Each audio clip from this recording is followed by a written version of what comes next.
Bonjour et bienvenue sur ma chaîne pour le 9e chapitre de notre histoire. J'espère que vous êtes prêts à plonger une nouvelle fois dans cette aventure palpitante. Rita errait entre les arbres, luttant contre la douleur qui l'affaiblissait de plus en plus. Chaque pas était une épreuve et chaque respiration semblait un effort surhumain. Le souvenir de Teresa ne la quittait pas. Cette belle jeune femme aux cheveux noirs, aux yeux verts émeraude, mais au regard si vicieux et méchant. Rita était maintenant certaine qu'il s'agissait de la même femme qui l'avait poursuivie lorsqu'elle était enfant. Une pensée troublante traversa son esprit. Comment peut-elle ne pas avoir vieilli? Se demanda-t-elle, complètement perplexe.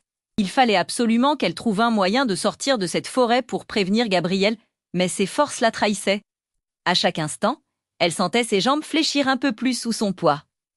Elle se souvenait que, enfant, elle avait cherché son chemin pendant plusieurs jours avant de retrouver la civilisation.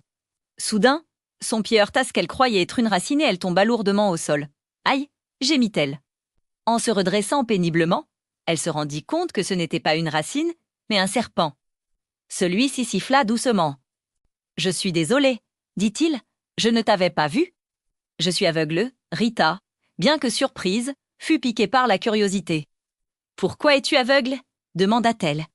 Le serpent soupira, ses écailles brillant faiblement sous le peu de lumière qui filtrait à travers les feuilles épaisses de la canopée. « Il y a des années, j'ai transgressé une règle sacrée de la forêt. En désobéissant, j'ai libéré un esprit maléfique de sa grotte. C'est un esprit si malfaisant qu'il pourrait plonger le monde entier dans la misère. Heureusement, il ne recouvrera ses pleins pouvoirs que lorsqu'il aura retrouvé son trésor. C'est l'esprit de la forêt lui-même qui l'a caché. » Le serpent fit une pause, puis soupira avant de reprendre. « Pour me punir, l'esprit de la forêt m'a retiré la vue. Depuis ce jour, je suis condamné à errer, à la recherche de la grotte où tout a commencé. » À cet instant, tout s'éclaira dans l'esprit de Rita. Elle comprit enfin la véritable nature de Teresa et les raisons de son insistance. Pour que Gabriel vende les terres. Ces terres qu'ils avaient achetées tous les deux grâce au trésor que Rita avait trouvé bien des années plus tôt, c'était donc ça? Malgré cette révélation, elle voulut en savoir plus et demanda au serpent « Que se passera-t-il si tu retrouves cette grotte? Si je parviens à y retourner ?» Répondit-il d'une voix grave « Je devrais lui donner ma vie et me changer en pierre. C'est la seule manière de mettre fin à la tempête qui règne en maître depuis des années au-dessus de nos têtes. » Un profond dilemme saisit Rita.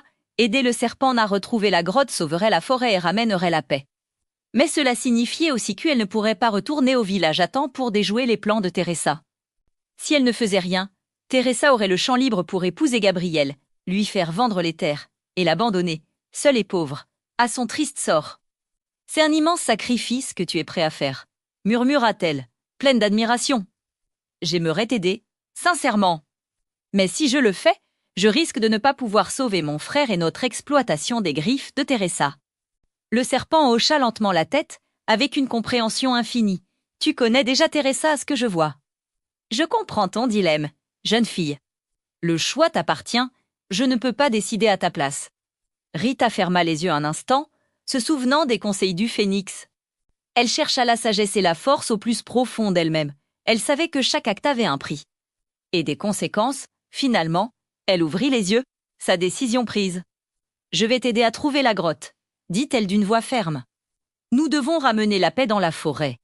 Ensuite, je trouverai un moyen de sauver Gabriel. » Le serpent, rempli de reconnaissance, s'enroula doucement autour de son poignet, un geste de confiance et de partenariat. « Merci, je te guiderai du mieux que je peux. » Et c'est ainsi qu'ensemble, ils commencèrent leur périple à travers la forêt enchantée, unis par un destin commun. Que va-t-il se passer maintenant? Comment Rita va-t-elle gérer cette double mission? Pour le savoir, ne manquez pas le prochain chapitre. Merci de m'avoir écouté. Si vous avez aimé, n'oubliez pas de laisser un pouce bleu, de commenter et surtout, de vous abonner pour ne rien rater de la suite de l'aventure. À très bientôt.